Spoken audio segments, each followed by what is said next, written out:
How are you guys doing today? Very good. How are you doing? Good, good. This question is for both of you guys, and I wanted to add on to that. So we see Detective Raven try to, well, he confronts his flaws as he's trying to figure out who murdered his wife. So one thing that came to mind for me was, how do you think that power of that AI can be used for good or a path to therapy? Power of the AI, I think with the information, and with the I guess the speed of the information at which the AI can provide, and when his character's sitting in that chair and trying to go through what he's going through psychologically, he still has this time to try to use this. The time's ticking anyway. You know what I mean? And having that information provided and having all the tools, kind of like, or if you're innocent, you got to prove it, and you have all the tools I have, the same tools I have to presume you guilty is the same tools I have to presume you're innocent. So, have this, and really, like, how bad do you really want to prove your innocence, and how bad do you really want this? Are you going to sit and, just stew in it? Or are you going to sit and have some action? So, if I answered your question at all, what do you want to take this? Well, the question is, kind of repeat that question if you don't mind for me. Yeah. So how can you use this AI program for the good? Because we saw not only him try to prove himself guilty, but there was some therapy in it. Like he went through the Right. emotions. Yeah, it's to do with the AI. Yeah, I hear you saying. So Yeah. yeah, listen, AI as a tool can be used for good. And in terms of if it were to be implemented in the justice system, I think it'd also really be helpful. There's a lot of people sitting in prison right now who are innocent.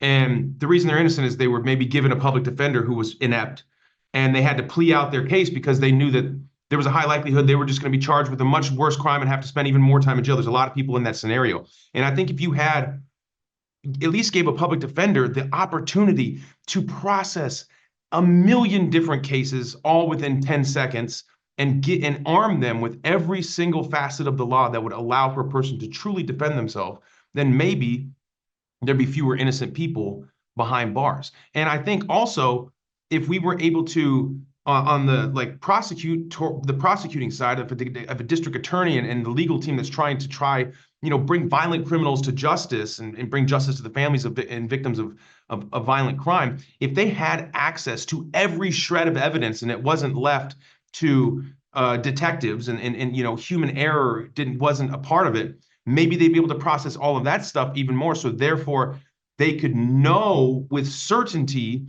that they could find someone guilty based on evidence, and they wouldn't have to kind of fudge the system to where they're like, well, we're like 100% sure he did it or she did it, so we're going to make sure this person's guilty. And they might do that because they don't have access to all of the evidence, and their own personal bias might end up putting a person in jail who's innocent. So I think in a major way, I'd be more concerned about it being used to find people guilty and more interested in how it could be helpful to allow a person with presumed innocence to in a way, prove they're not guilty and to maintain that innocence through hyper processing the speeds. It's such an amazing tool. Why not use it? Why not find case law? Why not be able to defend people better? I think that it's a possibility so it could be used for good in that way, I think. I think you said something about therapy as well, too, right? Yeah. Yeah, yeah, Yeah, yeah, I yeah. mean, personally, I've heard a lot of people in my life that used some kind of AI because they needed something to kind of unpack. And they had a chat GBT to ask a question. And at the end of the day, it's kind of like I guess it was like a prompt to have a thought, their own thoughts, as far as I know how they used it. They were going through an issue, they used it, and it actually made them feel a little better. Now, do I think you should depend on this one thing?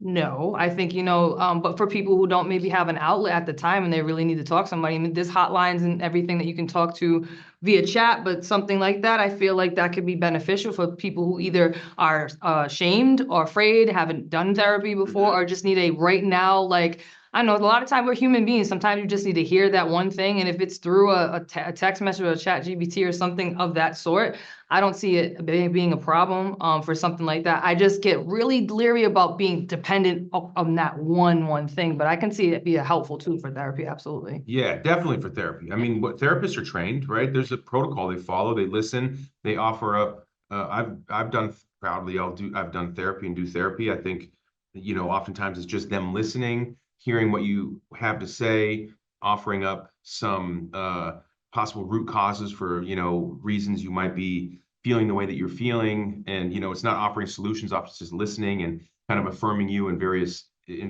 things that you believe that you have to be steered back towards. So having it as something that listens is good. Granted, that human connection is really important too. So, but it's expensive, like, so you like, I want that human connection, but I also don't have $275 an hour to spend on it. So maybe I could ask ChatGPT on this one, and it'll be like, tough it up. Like, thanks. It depends on the personality of ChatGPT. Yeah. You're crazy. Hey, what was that? Thank you guys. Really enjoyed the movie.